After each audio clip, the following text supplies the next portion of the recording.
Hello everyone and welcome back to a brand new video of Huber. Today's video will be a sort of companion video for not only the old Outlast timeline video I released in 2020 as part of Outlast week, but it is also going to serve alongside my new video on the timeline that will be releasing sometime in a hopefully not so far future.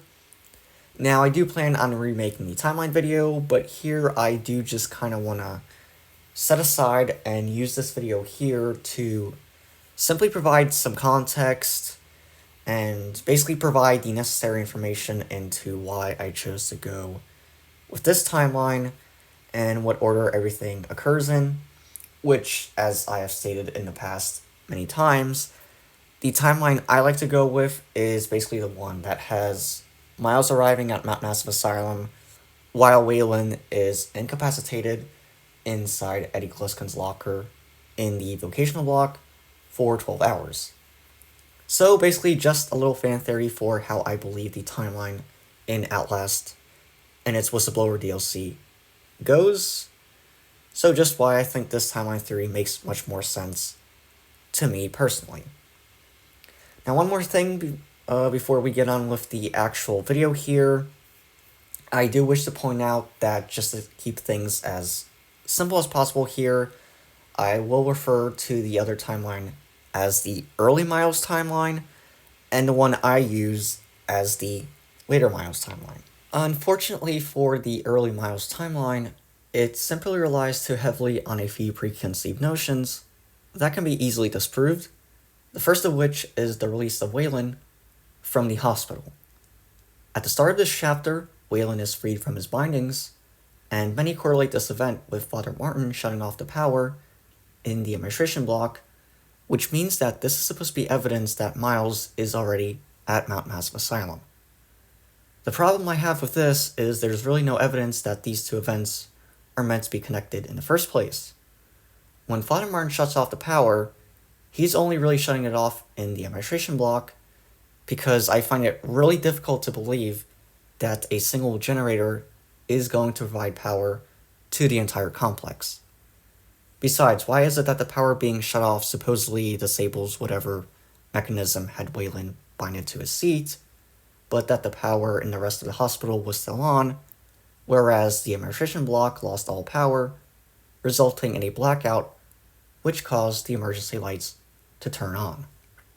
Since there isn't a blackout at the beginning of the hospital chapter, or at any point for the rest of it for that matter, I do not see how Father Martin shutting off the power causes Waylon to be freed. Father Martin also plays a role in the next scenario that is claimed to be more proof of Miles being at Mount Massive Asylum early on, and this is when we see Father Martin in the prison block as Waylon painting down the drain, because for some reason this is almost always presented as evidence for Miles already being in the prison block, and that he is by this point unconscious after being sedated by Father Martin. The issue here is that there's really no evidence that Father Martin knew of Miles at the time that he painted those messages and directions on the walls in blood.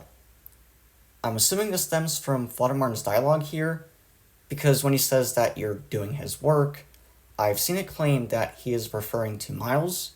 However, if you have subtitles on, you can see his is capitalized, so Father Martin is actually referring to God here, since Father Martin views himself as a prophet of God, who in this case he believes is the Walrider. In order to spread the Walrider's message, Father Martin would need to find an apostle and guide them through the asylum via his messages, and this is of course where Miles later comes in. When Miles gets trapped in the prison block, he of course has no choice but to follow these same messages in hopes of escaping the asylum. Lastly, we go back to the hospital where there is another popular assumption that the variant who falls down the chimney of the crematorium is the same person who falls down the administration block's elevator shaft if the player chooses to call for the elevator near the beginning of the main game. Now the issue with this is the chimney for the crematorium is not connected to the elevator shaft of the administration block, since these buildings are in totally different locations of the complex. And if you look closely, you can also see that it is not the same person, that falls to their death either. The early Miles timeline relies far too much on these three misconceptions, and so by taking them out of the picture, the theory as a whole falls apart rather quickly.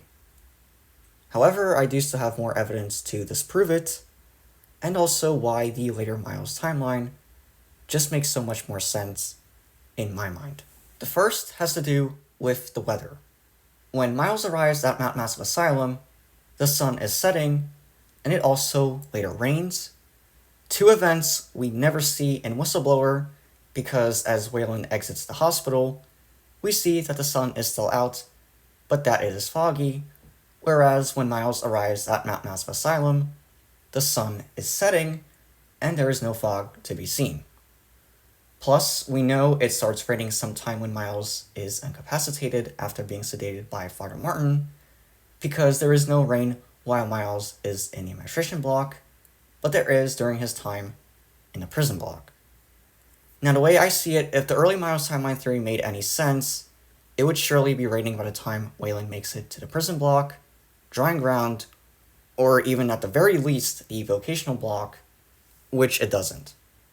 In fact, it never rains at all in Whistleblower, which most likely means Waylon slept through the entire thunderstorm.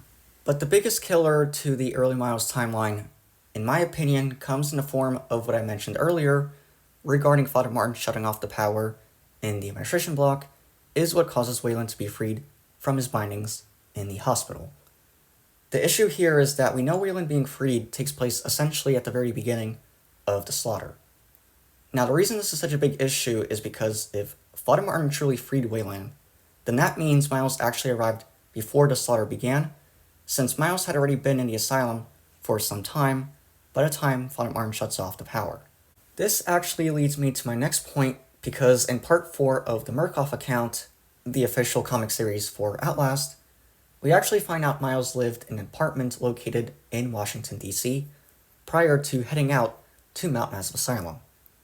This means that it would have taken a while for Miles to arrive at the asylum, and not as quickly as the early Miles timeline proposes.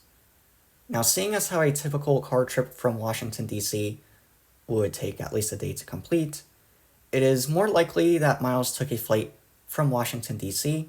to Colorado and drove the remaining distance to Mount Massive Asylum in a rental car.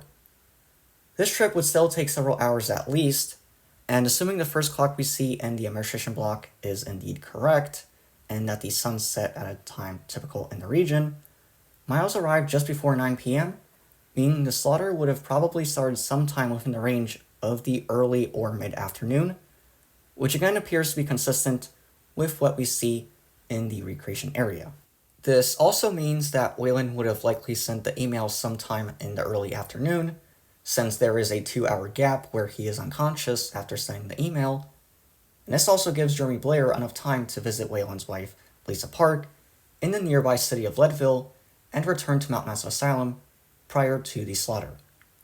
With the slaughter starting sometime in the afternoon, and Miles arriving in the very late evening, still gives Waylon plenty of time to navigate the hospital, recreation area, prison, drawing ground, in the first half of the vocational block prior to being incapacitated by Gluskin for 12 hours. Waylon would also likely have already been unconscious for a couple hours by the time Miles arrives, which also gives some time for the 1 Division of Murkoff's hardline security to arrive at Mount Massive Asylum and be killed off prior to Miles' arrival. This also gives Miles about 9 to 10 hours in which he actually spends in the asylum. Any more than that is just not really plausible the way I see it. The reason why I'm stressing the time ranges so much is because every once in a while someone will make a claim that the gap between the events of Outlast and Whistleblower is actually more than several hours, and I've seen it proposed that the time separating both games being anywhere from a day to even several days and weeks. However, there is a very easy way to prove this is false. Waylon sends the email on September 17th, 2013, and the slaughter takes place from September 17th to September 18th, 2013. Waylon sent the email on the 17th, only about a couple hours or so before the beginning of the slaughter, and so basically both games take place on the same days, September 17th and September 18th. with the only difference being when each character was incapacitated. So, it is more than likely that Miles arrives at Mount Massive Asylum only after Waylon is incapacitated in Eddie's locker, and that most of the events of Outlast take place while Waylon is unconscious. That's because the events of Outlast start in the very late evening of September 17th and end on the morning of September 18th, where it rains for basically the entire night. Whistleblower starts before Outlast, probably sometime during the afternoon of the 17th, where it is foggy at first as seen in the chapter Recreation Area, and then later it starts to get dark during the Drying Ground chapter. However, it is still not raining. By the time Miles arrives, the sun is nearly down, and it doesn't begin to rain until he's in the prison block, and it stops raining right around the point that he enters the underground lab. The way I see it, Waylon would be out from the time Miles arrives at the asylum to when he enters the underground lab. While Miles is down there, Waylon wakes up, goes through the rest of the vocational block, and defeats Eddie, and then heads towards the exit where he escapes. So there you have it, guys. That's going to be it for this video. Hopefully it provided some much needed context into why I prefer this timeline over the other one. I know there is a lot of discussion out there regarding the Outlast timeline, and I know I've put out basically an entire essay's worth of responses into why I prefer this timeline. So this video will be very convenient to have, so if someone's talking about timelines, I can basically kind of just send this video to basically explain everything, have everything in one place. So anyways, that's going to be it for this video. I hope you guys enjoyed it, and I will see you in the next one as always. So until then, bye for now, everyone.